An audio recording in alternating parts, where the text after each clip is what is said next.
To ask the Minister for Energy, Communications and Natural Resources to update the House on government policy in maintaining the existing post office networks nationwide, and if he will make a statement on the matter. Minister. The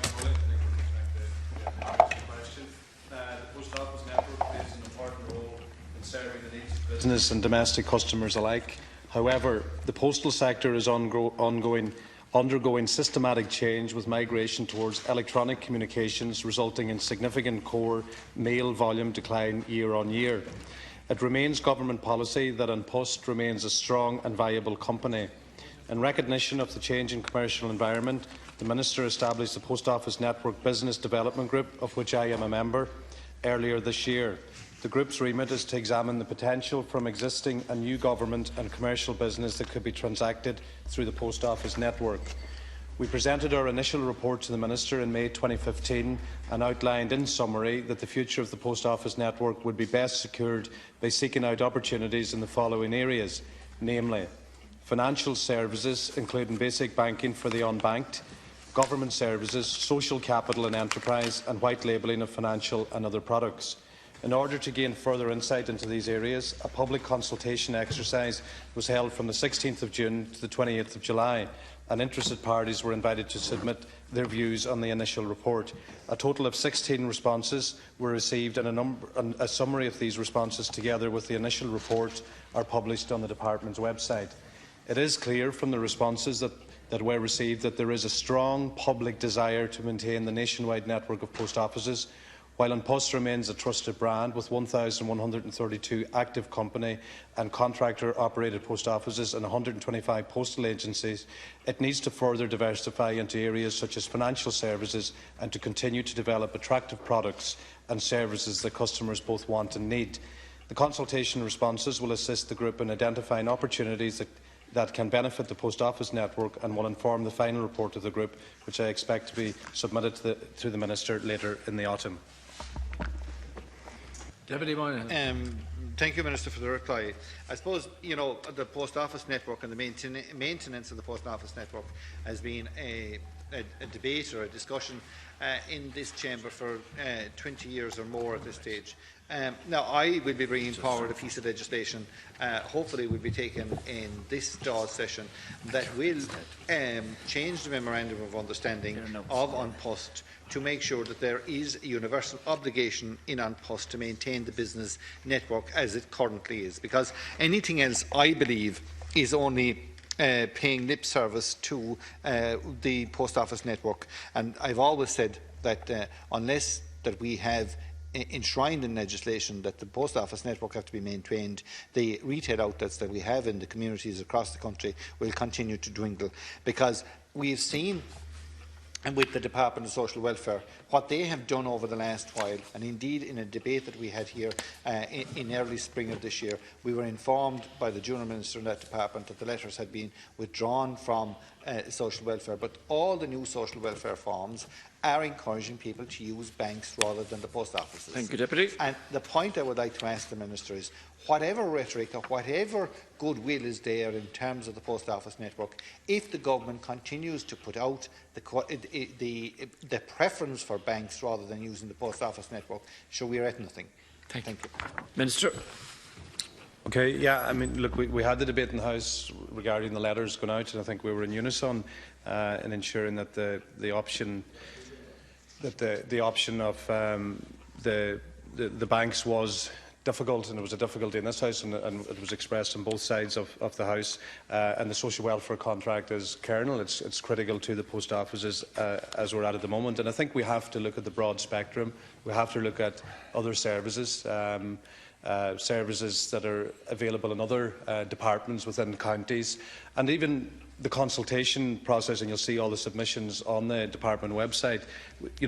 We should listen to the post office people themselves, and I know there is a campaign at the moment where the post office proprietors are inviting politicians in, and I've met with a number of them, and in one particular town a postmistress came up with the idea of having a one-stop shop tourism information outlet for along the Wild Atlantic Way. So I think we have to look at all options. We have to look at footfall, but we have to look at the bread and butter as well. And the contracts, the government contracts, are kernel and critical to that. Deputy Michael Moynihan. The post office network will not be maintained unless the social welfare is the key. It is the key anchor tenant to the post offices, for the want of a better phrase or term. And it was stated at the time that the option or the encouragement to use banks rather than post offices would be withdrawn. Can I ask you, Minister, will you take it back to your department and likewise to the government to withdraw what is now in the vast majority of new social welfare forms coming out, encouraging people to use banks instead of post offices? Can I ask you to do that? And the legislation, the very small piece of legislation that I will be bringing forward, to ensure that there's a universal network of post offices, will you and your department accept that piece of legislation? Thank you. Michael Moynihan has the next priority question. To ask the Minister for Communications, Energy and Natural Resources to outline the current state of mobile phone coverage nationwide, and if he would take steps to improve the signal and commence a national audit of what way the mobile phone coverage is throughout the state. Thank you, Minister. I'd like to thank the Deputy for this question. The provision of mobile telephony services is subject to a requirement to secure access to the required radio spectrum by way of licence. The management of the radio spectrum is a statutory function of the Commission for Communications Regulation under the Communications Regulation Act 2002 as amended. Licences issued by Comreg apply terms and conditions on mobile network operators such as quality of service and minimum population coverage obligations. However, given that mobile services are a radio-based technology, services can be affected by several factors. These include topography, the capacity of the network and, more generally, the level and quality of access customers have to mobile phone antennas. Difficulties for service providers in erecting masts and antennas due to planning issues can also impact negatively on the quality of coverage experienced by consumers.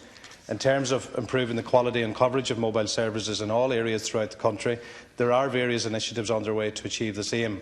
The commercial telecommunications sector is currently investing approximately €2.5 billion in upgrading and modernising both fixed and mobile networks. This includes some €850 million invested in acquiring spectrum under the 2012 multi-band spectrum auction run by Comreg. Since then, the mobile operators have all continued to invest in rolling out 4G and enhanced 3G services nationwide. These investments are improving both the coverage and quality of voice and data services through the country. Although I understand that some temporary disruptions to service have been encountered when upgrades, while investment in communication infrastructure and services is primarily a matter for the private sector, the national broadband.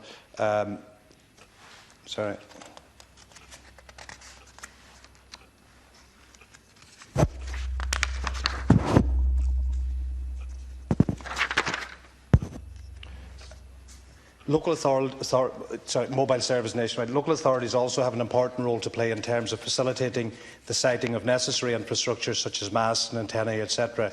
The Telecoms and Internet Federation, part of IBEC, has been quite proactive in seeking to meet with local authorities and public representatives to fully discuss the various issues around mobile coverage and the factors that can impact on the quality of service consumers experience. I would encourage all local authorities and public representatives to engage with the TF on these important issues. Thank you, Minister. Deputy Michael Moynihan. The Minister accept that there is, the mobile phone coverage has become universal over the last 20 years, give or take, when the mobile phone coverage or usage became almost universal. And there is misconceptions out there. A leading member of the media yesterday in a debate with myself was making the point that it was only the top of mountains and the bottom of bogs at this stage that didn't have mobile phone coverage. And I don't think there is a county in Ireland. There's parts of Dublin City that there is very poor mobile phone coverage. And the amount of people that are complaining, in our own local radio station in County Sound, they did a trawl and took complaints and stuff that we're trying to follow up on from different parts of County Cork. And the same could be done in every local radio station, the length and the breadth of the country. I'm sure no more than your own county of Donegal, Minister. It is a crisis. I mean, what were black spots 15 years ago at the turn of the new millennium, at the turn of the century, are still the same black spots. And I will contend that there are some parts of the country that are after getting worse. And I think that there is. I'm not too sure. I was quite shocked and worried yesterday by the debate that we had in one of the radio stations, that people would accept or would think that there is almost universal mobile phone coverage. There is no 10 miles in any county that outside of the cities that you could travel in that your phone call would not be dropped. And I think that it is time that the Minister and the communications regulator took upon themselves to actually audit what is out there, what kind of mobile phone coverage, because there's a huge it is a tool of modern day living, no more than any other modern convenience. Thank you. Back to the Deputy. I cannot stress this important enough. I'm asking you, Minister, to embark on, with the communications regulator, to embark upon an audit of mobile phone coverage within this country. Because I believe that you will be quite shocked, and commentators will be quite shocked at what they will find. Minister. Okay, thank you. Look, there's no point saying there's no problems here. I mean, it's a difficulty, and you hear all sorts of reasons. And while you were making the point yesterday on the radio, you had the technical reasons why it's not happening, but the texts that were coming in were in public support of your point that coverage has deteriorated. There's all sorts of reasons, and I'm not going to waste your time here today or the public's time in relation to whether it's data getting priority over phone calls or whether it's the increase on data being communicated and all that. The reality is there are antenna challenges. I take your point in relation to do an audit of mobile phone coverage on a national basis. I think it's something that we can't be complacent about. It is important. Mobile coverage is as important as broadband. People are doing their business on their hands-free kit on the road, and it is important. There's nothing more frustrating than dropping a call, and it does happen. It happened to me a couple of times today on the way up to Dublin from Donegal. It happened quite regularly in Northern Ireland as well, and maybe we could widen this debate as well, and I'll certainly speak to my colleague Frank Feehan, who's chair of the Good Friday Agreement Committee, to see if, are there different factorials involved in Northern Ireland? Are they looking at doing things differently? Is there something we could learn together? Because the same sequence of dropping of calls is happening when I'm en route to Dublin there as it is in the south. Thank you. Thank you, Deputy Moynihan. With a meeting that our party had with some of the industry providers earlier this year, I think it was in June of this year, they were talking about, maybe we could look at some areas and maybe we might be able to turn up the power in those places. And that kind of language kind of frightened me, because they were kind of saying, well, maybe if we increase the power that there would be better coverage, and why that isn't the case. Now, the question I would put you as well is that there is, on a legislative basis and on a statutory instrument basis, there has to be 70% coverage of the population. Now, I think that has to be coverage to 100% of the population, and I don't think that the people from, Kishgame or Rockchapel or Fremont or any of the other places that have bad mobile phone coverage, that they should be. That's only in my own area. If I could ream off from Kerry to Donegal and from Galway to Dublin, towns and villages and communities that have no mobile phone coverage. Thank you, Deputy. But they should not be disenfranchised. They should not be. Why should they be without the mobile phone coverage? And I think that, if you look at the RTE and the coverage, they got 99% and 99.9% coverage, universal coverage, back in the 60s and the 50s, in the 60s when they set up first. Now, the technology has developed beyond even contemplation 50 years ago. And what is the reason why these companies are not providing mobile phone coverage? Thank you. It is a crisis, and I'm asking you, Minister, again, within this state, not to move it on to any committee or anything, take it from yourself as Minister to your senior colleague and to the communications regulator to say, right, we're going to embark within a couple of weeks to find out what is the mobile phone coverage that's available to the citizens of this state in every call on the Minister. I'm sorry, Deputy. country. Minister, to conclude. Yeah, look, I'll certainly pass on your sentiments to Minister White. And look, there is a critical mix of stakeholders here, be it industry themselves, local authorities. I mean, we can look at what didn't go right in the past when we were building new motorways. You know, was there enough engagement between government and the NRA in relation to building antenna for the motorways? I mean, we can look at what did go wrong and what went wrong, but I think the critical thing here is you're looking to move forward, and anything we can do as a department to up the engagement with different providers in the private sector. And what I have done in my own constituency, where there has been gaps and lapses and a sort of an unwinding of the service in certain areas, the private sector have come up and met with communities, and I think we need to do more of that. And I would encourage the service providers to let people know what's planned in a particular area, and if there are deficits, that we need to meet them head on.